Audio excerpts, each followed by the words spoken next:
കഴിഞ്ഞ ദിവസം ബി.ജെ.പി. നേതാവ് സന്ദീപ് വാചസ്പതി ഒരു ബാങ്ക് ജപ്തി നടപടി തടസ്സപ്പെടുത്തുന്ന ഒരു വീഡിയോ വൈറലാണ്. കേവലം 2 ലക്ഷം രൂപയാണ് ലോൺ എടുത്തത്. അതിൽ 70,000 രൂപ അവർ തിരിച്ചടച്ചു. ബാക്കി 1.30 അടയ്ക്കേണ്ടത്. പിന്നെ അതിന്റെ പലിശ വരും. പലിശയും കൂട്ടുപലിശയും പിന്നെ അതിന്റെ പലിശയും എല്ലാ പലിശയും കൂടെ ചേർത്ത് 10 ലക്ഷം അടയ്ക്കണമെന്നും പിന്നീട് അത് 1 ടൈം സെറ്റിൽമെന്റ് ആയിട്ട് 7 ലക്ഷം രൂപ അടച്ചു കഴിഞ്ഞാൽ ജപ്തി ഒഴിവാക്കാം എന്ന് പറഞ്ഞുകൊണ്ട് ഒരു പാവപ്പെട്ട കുടുംബത്തെ കഷ്ടത്തിലാക്കുന്ന ബാങ്കിന്റെ നിലപാട് കഴിഞ്ഞ ദിവസം നമ്മൾ കണ്ടിരുന്നു. അതായത് 1,30,000 അതിന്റെ പലിശ കൊടുക്കാറുള്ളൂ. അതിന്റെ ആ പലിശ കൂട്ടുപലിശ അങ്ങനെ അവർ വലിയ തുക കണക്കാക്കി ജപ്തി ചെയ്യാൻ വേണ്ടിയിട്ടുള്ള എല്ലാ നടപടികളും സന്നാഹങ്ങളുമായി വന്നപ്പോൾ ഒരു ഓട്ടിസം ബാധിച്ച ഒരു കുട്ടിയുണ്ട്, അവിടെ ഓട്ടിസ്റ്റിക് കുട്ടിയുണ്ട്. അതിനെ ഇങ്ങനെ ജപ്തി ചെയ്യാൻ വന്ന ഒരു ഉദ്യോഗസ്ഥനെ എടുത്ത് പുറത്തു വെച്ചു. എന്നിട്ട് കൂട്ടാൻ പോവാണ്. ഏതായാലും അവിടെ ജനം കൂടി വലിയ പ്രതിഷേധമായി. വന്ന പോലീസുകാർക്ക് പോലും ഇതിൽ വലിയ താല്പര്യമില്ല. കാരണം കോടതി നടപടികൾ വന്നതുകൊണ്ട് മാത്രം കൂടെ വന്നതാണ്. ഇവരെ ഇറക്കി വിടുന്നതിനോട് അവർക്ക് താല്പര്യമില്ല. ഏതായാലും സന്ദീപ് വാചസ്പതി വന്ന് സംസാരിച്ചു. നിങ്ങളുടെ മേലുദ്യോഗസ്ഥന്മാരുണ്ട്, അവരോട് നമുക്ക് സംസാരിക്കാനുണ്ട്. ഗുണ്ടകളെ പോലെയാണ് വന്ന ഉദ്യോഗസ്ഥരോട് സംസാരിക്കുന്നത് കണ്ടത്, ഒരുമാതിരി ബൗൺസർമാരെ പോലെ. അവസാനം സന്ദീപ് വാചസ്പതി പറഞ്ഞു, നിങ്ങൾ ഇവിടെ വന്നിട്ട് ഈ നാട്ടുകാരുടെ നിന്ന് മര്യാദയ്ക്ക് തിരിച്ചു പോകുന്ന കരുതുന്നുണ്ടോ, നിങ്ങളൊക്കെ ചെറുപ്പക്കാരല്ലേ എന്ന്. അതായത് ഇനിയും മര്യാദയ്ക്ക് നിന്നിട്ടില്ല എന്നുണ്ടെങ്കിൽ നല്ല പെട കിട്ടും എന്ന് തന്നെയാണ് സന്ദീപ് വാചസ്പതി പറഞ്ഞത്. അത് മനസ്സിലായതിനു ശേഷം എന്തായാലും അവർ മടങ്ങിപ്പോയി. അത് ആ കുടുംബത്തിന് ഒരു ആശ്വാസവുമായി. ഇത്രയും വലിയൊരു തുക അടയ്ക്കേണ്ട ആവശ്യമൊന്നുമില്ല. ബാങ്കിന് അർഹതയുള്ള ഒരു പണം, അല്ലെങ്കിൽ ബാങ്കിന് പിടിച്ചെടുക്കേണ്ട ഒരു പണം, ആ പണം ബാങ്കിന് അവകാശമുണ്ട്. അത് അവർക്ക് കിട്ടിയേ തീരൂ. അത് കൊടുക്കുന്നതിന് ചില സാവകാശവും അവർക്ക് കൊടുക്കാവുന്നതേ ഉള്ളൂ. കാരണം ചെറിയൊരു തുകയുള്ളൂ, കളക്ട് ചെയ്ത് കൊടുക്കാവുന്നതേ ഉള്ളൂ. സാധാരണ ഇത്തരത്തിൽ ജപ്തി നടപടികൾ വരുന്ന സമയത്താണ് ജനങ്ങൾ അറിയുന്നത്. അതുവരെ ആരും അറിയില്ല. ജപ്തി കഴിഞ്ഞതിന് ശേഷം നാട്ടുകാർ അറിയുന്ന സ്ഥാനത്ത് ഈ ജപ്തി നടപടി ഇല്ലാതെ തന്നെ 1 മാസമോ 2 മാസമോ കിട്ടിയാൽ എവിടെ നിന്നെങ്കിലും ഒക്കെ ആ പൈസ കളക്ട് ചെയ്ത് കൊടുക്കാൻ അവർക്ക് സാധിക്കും. അല്ലെങ്കിൽ ഈ പറഞ്ഞ സന്ദീപ് വാചസ്പതി അടക്കമുള്ള അവരുടെ ബി.ജെ.പി. പ്രവർത്തകരോ അല്ലെങ്കിൽ മറ്റു പ്രവർത്തകരോ ആരെങ്കിലും എല്ലാവരും കൂടി, ആ നാട്ടുകാരും മുഴുവൻ ആൾക്കാരും കൂടി അത് കളക്ട് ചെയ്ത് കൊടുക്കാനുള്ള ചെറിയൊരു എമൗണ്ടേ ഉള്ളൂ. ഞാനിവിടെ സംസാരിക്കുന്നത് വാചസ്പതിയുടെ ആ ഒരു ഇടപെടൽ മാത്രമല്ല, നമുക്ക് മനസ്സിലാകാത്ത, നമ്മൾ അറിയാത്ത ചില കാര്യങ്ങൾ കൂടിയുണ്ട്.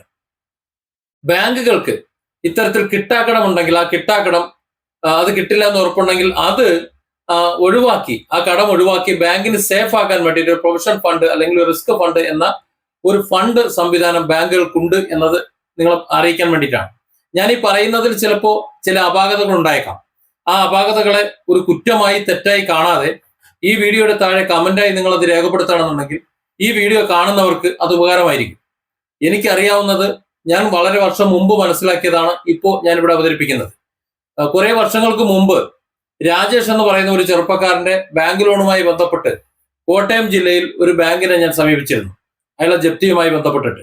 ഈ പ്രൊവിഷൻ ഫണ്ട്, ഈ റിസ്ക് ഫണ്ട് ഉപയോഗിച്ചിട്ട് അദ്ദേഹത്തിന്റെ ലോണ് ക്ലോസ് ചെയ്ത് കൊടുക്കണ്ടേ. കാരണം അദ്ദേഹം അത്രത്തോളം സുഖമില്ലാത്തൊരു വ്യക്തിയായിരുന്നു, തിരിച്ചടയ്ക്കാൻ കഴിയാത്തൊരവസ്ഥയിലായിരുന്നു.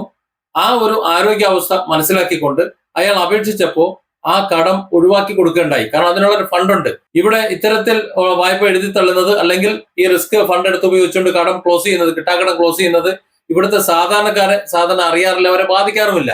അത് ഇവിടെ ബാധിക്കുന്നത് ഇന്ത്യയിലെ അംബാനിയെ പോലെ അല്ലെങ്കിൽ അദാനിയെ പോലെ അത്രത്തോളം വലിയ സാമ്പത്തിക നിലയുള്ള, നമുക്കറിയാലോ, ഇവിടെ നിന്ന് ഇന്ത്യയിൽ നിന്ന് ലക്ഷക്കണക്കിന് കോടി രൂപ ലോൺ എടുത്തിട്ട് മുങ്ങിയ ആൾക്കാർ അവരുടെ കടമൊക്കെ എഴുതിത്തള്ളിയിട്ടുണ്ട്. കാരണം അത്രത്തോളം കോടി രൂപ, ലക്ഷക്കണക്കിന് കോടി രൂപ ബാങ്കിൽ നിന്ന് കടമെടുത്തിട്ട് അവരുടെ കടം എഴുതി തള്ളുന്നത് ഈ ഫണ്ട് ഉപയോഗിച്ചിട്ടാണ്, കിട്ടാക്കടം എന്ന വകുപ്പിൽ ഉൾപ്പെടുത്തിക്കൊണ്ട്.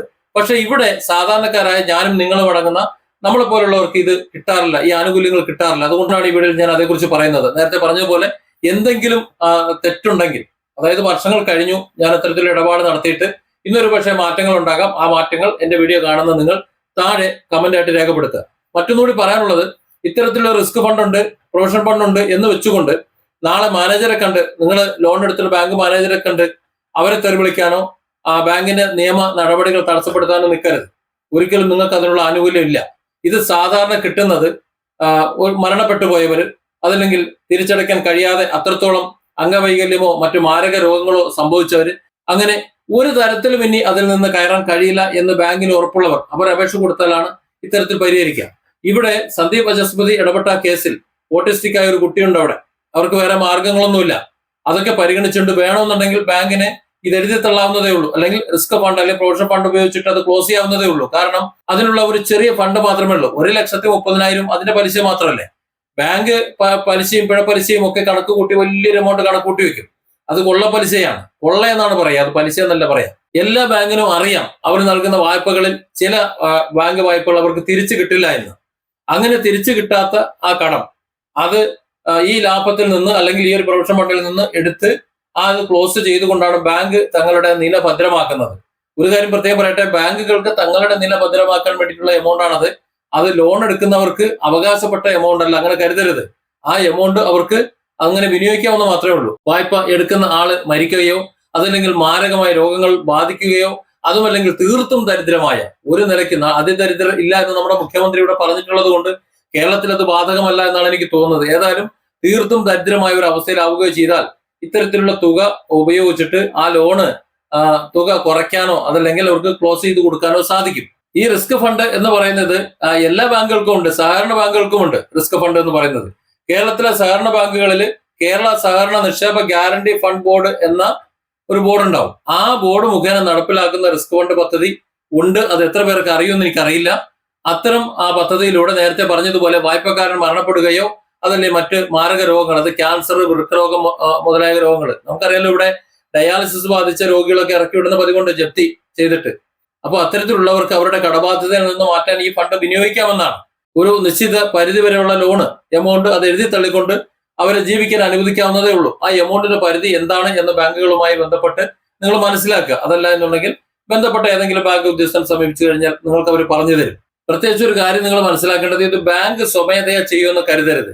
മരണ സർട്ടിഫിക്കറ്റ്, മരണം സംഭവിച്ചിട്ടുണ്ടെങ്കിൽ മരണ സർട്ടിഫിക്കറ്റ് അതല്ലെങ്കിൽ മെഡിക്കൽ സർട്ടിഫിക്കറ്റുകൾ, ബാധിതരാണെന്നുണ്ടെങ്കിൽ അതിന്റെ മെഡിക്കൽ സർട്ടിഫിക്കറ്റുകൾ, പിന്നെ വരുമാന സർട്ടിഫിക്കറ്റ്, ഇത്തരത്തിലുള്ള ഈ രേഖകളെല്ലാം വെച്ച് വേണം ഈ ഫണ്ട് ഉപയോഗിച്ച്, റിസ്ക് ഫണ്ട് ഉപയോഗിച്ച് തന്റെ കടബാധ്യത ക്ലോസ് ചെയ്തു തരാനോ കുറവ് ചെയ്തു തരാനോ നമ്മൾ അപേക്ഷിക്കേണ്ടത്.